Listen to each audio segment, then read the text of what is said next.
सबैजनालाई मेरो channel share market अफिसियलमा आज बजारलाई हेर्ने हो भने 26.72 पोइन्टले घटेको छ र 2755 मा क्लोजिङ दिएको छ। आज 35 वटा कम्पनी बढेको छ, 233 वटा घटेको छ र 2 वटा अनचेन्ज रहेको छ। आजको मार्केट समरीमा हेर्ने हो भने 5 अर्ब 61 करोड 43 लाखको टर्नओभर आएको छ भने 339 वटा स्क्रिप्ट ट्रेड भएको छ। आजको टप गेनरमा हेर्नुहुन्छ भने एनआरआईसी, केएचपीएल, सीआईजेड BD90, सीएफसीएल, एनएलजी, यूएआईएल, बीएचसीएल, एचआरएल र म्युचुअल फन्ड डिबेन्चरहरू छ। र टप लुजरमा हेर्ने हो भने Bungal, Crest, BBC, NRM, RLL, Pure, SKHL, PSF रहेको छ।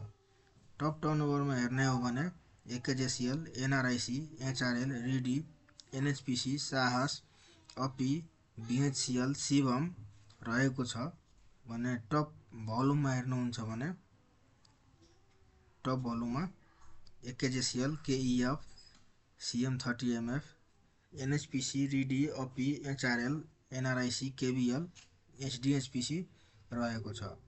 टप ट्रान्जेक्सनमा हेर्नुहुन्छ भने एनआरआईसी, एचआरएल, पीसीआईएल, एसओएचएल, बीएचसीएल, एनएचपीसी, एनटीसी, एकेजेसीएल, एचफिन, साहस रहेको छ। र अब चाहिँ एकचोटि टेक्निकलमा हेरौँ। टेक्निकलमा के छ भने आज हेर्ने हो भने आज बजारमा एउटा राम्रो गिरावट आएको छ। बजेट पछिको आज पहिलो कारोबार हो र क्यान्डल हेर्दाखेरि ठुला प्लेयरहरूको सेन्टिमेन्ट अलि नराम्रै रहेको छ र बजार यहाँबाट तल आयो भने यहाँ 2680 देखि 2720 सम्म आउन सक्छ र यहाँ पनि मानेन भने सेलिङ आयो भने 2600 देखि 2620 सम्म आउन सक्छ। तर मलाई जहाँसम्म लाग्छ यो 2680 देखि 2700 को 20 एरियाबाट यहाँ फर्किनु पर्छ र यहाँबाट फर्किँदाखेरि पहिलो टार्गेट 2803, दोस्रो टार्गेट 2880 र तेस्रो टार्गेट 2960 हुनेछ। एकचोटि आज आवरली यो क्यान्डल हेरौँ। आवरलीमा के छ? आवरलीमा के छ भने आज सेलिङ राम्रै आएको छ। सेलिङले गर्दा सुरुदेखि नै सेलिङ आएको छ, त्यो सेन्टिमेन्टली नेगेटिभ भएको भएर त्यही भएर ठिकै छ। अब अलिकति करेक्सन हो, राम्रै छ, अहिले नराम्रो भन्न मिल्दैन, राम्रै छ, नराम्रो भन्न मिल्दैन। र अब मैले चाहिँ अस्ति स्टकहरू भनेको थिएँ जसमा मार्बल एउटा भनेको थिएँ। मार्बललाई हेर्ने हो भने मार्बल हेरौँ एकचोटि। मार्बल फेरि बाई रेन्जमा आउँदैछ, मार्बल फेरि बाई रेन्जमा आउँदैछ।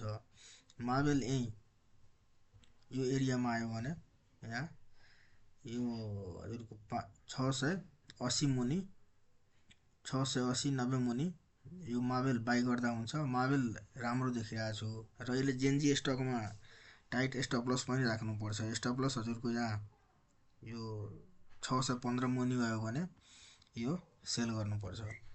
र अर्को हेर्ने हो भने टिटिएल। टिटिएल एकचोटि हेरौँ। टिटिएलमा के छ?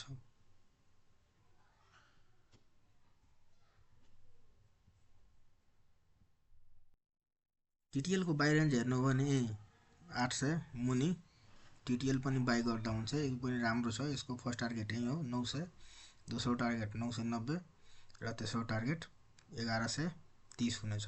यो पनि राम्रै हो, राम्रो भन्न मिल्दैन।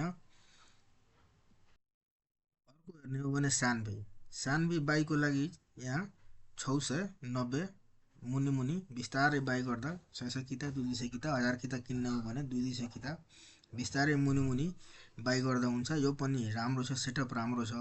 यसको फर्स्ट टार्गेट यही हुन्छ 760, दोस्रो टार्गेट यहाँ 875 र त्यो फाइनल टार्गेट यसको 1020 हुनेछ। यो पनि राम्रो देखिरहेछ। अर्को चाहिँ दरम खोला। दरम खोला पनि यहाँ बाई रेन्जमा आउँदैछ। यसको 590 मुनि यो पनि हेर्दा हुन्छ। यसको फर्स्ट टार्गेट यही हो 690, दोस्रो टार्गेट यहाँ 745 र तेस्रो टार्गेट चाहिँ 816। तर यो अलि मिड टर्म हेर्दा राम्रो हुन सक्छ। ल आजको लागि यति नै हो। र हजुरहरूले पनि कुनै स्टकको बारेमा सल्लाह लिनु छ भने मेरो च्यानलमा कमेन्ट गर्न सक्नुहुन्छ र रिप्लाई चाहिँ भोलिको भिडियोमा फेरि आउनेछ। हस्, धन्यवाद, थ्याङ्क यू।